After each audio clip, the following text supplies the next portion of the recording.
So on today's lesson, I'll show you how to get a flail through a gateway that's smaller than the width of the gateway. So luckily this one offsets.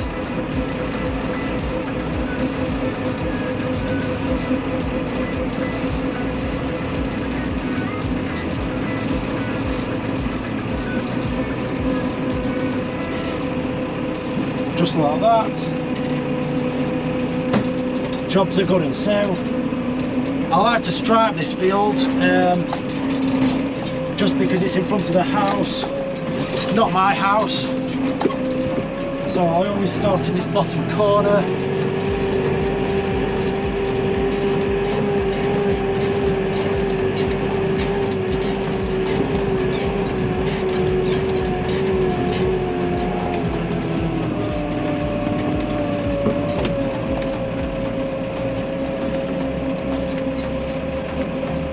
To remember that I've been working 540 and this is 1,000, so I pull that in.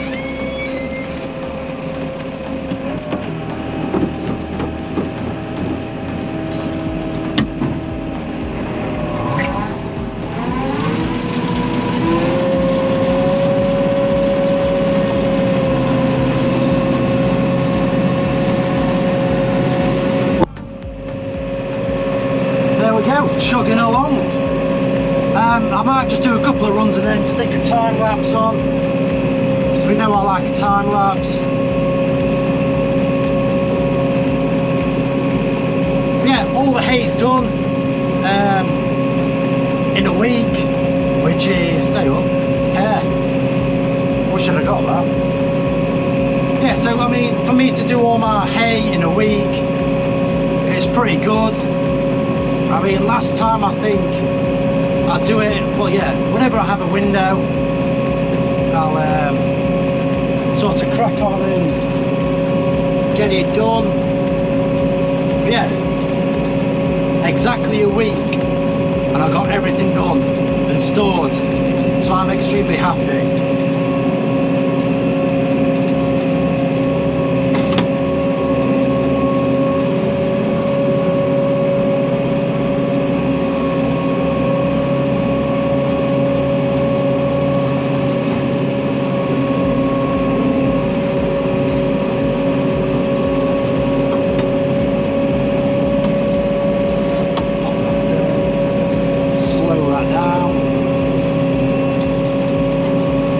I'll set a time lapse up.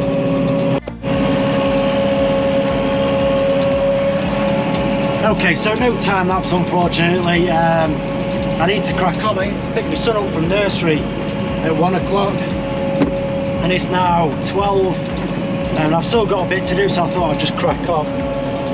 But yeah, so this is one of the hay fields. If you're wondering what they are, we've just had new telegraph poles put in.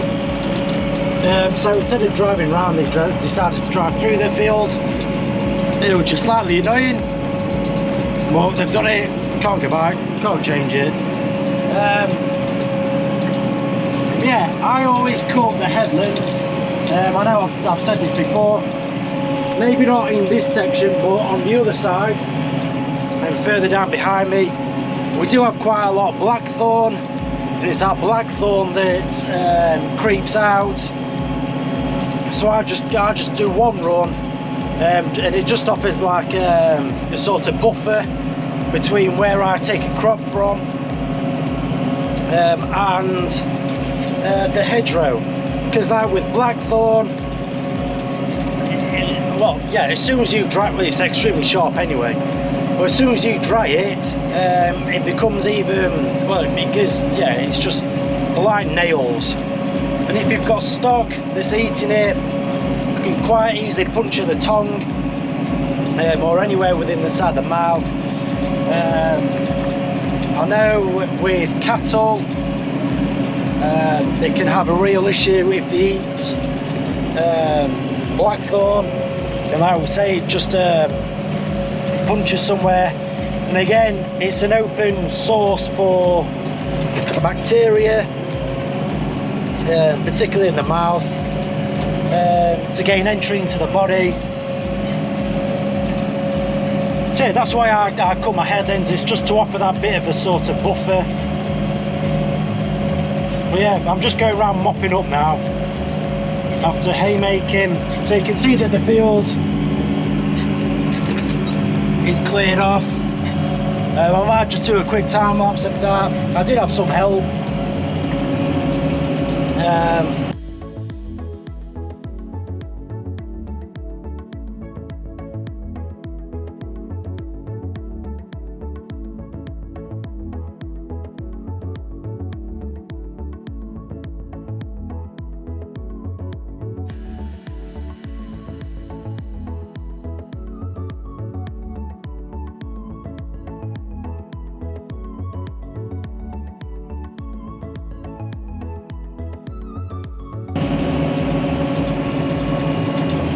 Yeah, it's looking really smart at the minute, which is really nice.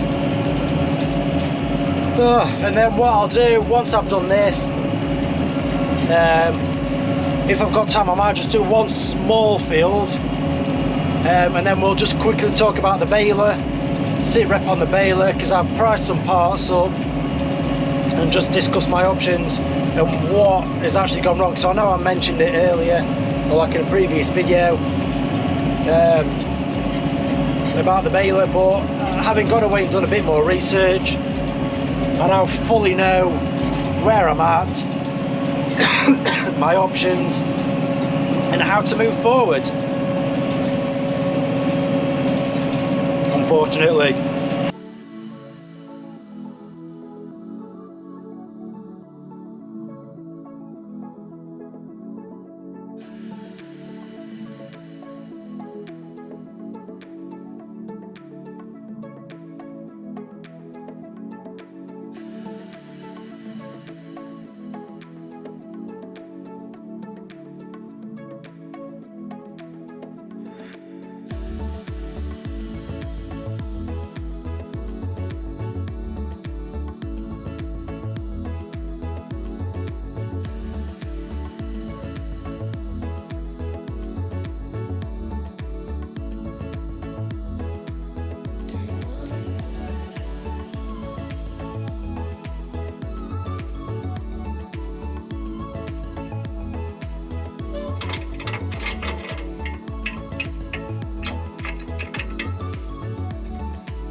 So I apologise about finishing the video here. I appreciate it. It's a bit of a mess behind me, but this is the John Deere parts page.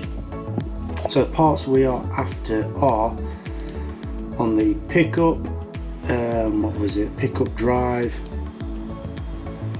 So it's part number 16 we're after. So it's this, it's like a bearing inside of the housing. I don't know if you can zoom in. So on the other side, this is where we have the plunger arm, or the plunger head arm, that comes in, drives this, and then that drives the pickup. So that's why I couldn't have anything done. So it's that bearing that's stripped out. Now that does carry a hex shaft, so you can't just put any old bearing in there. If we look at the price, bearing with housing comes at 63.61, so I'm okay with that. And then it was on the pickup as well. Now let me go back. bale plunger. It was crank arm. So it's this arm that's sheared. So PTO comes in into your gearbox.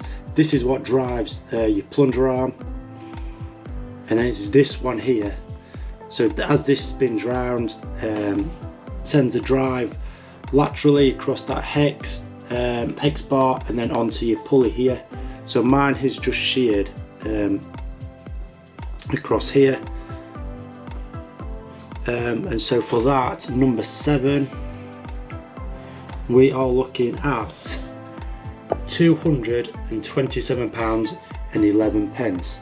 So as good as that is, what I'm going to do, I'm actually going to just buy a pattern part from the continent. It should cost me similar to the bearing, actually, at about £65–70.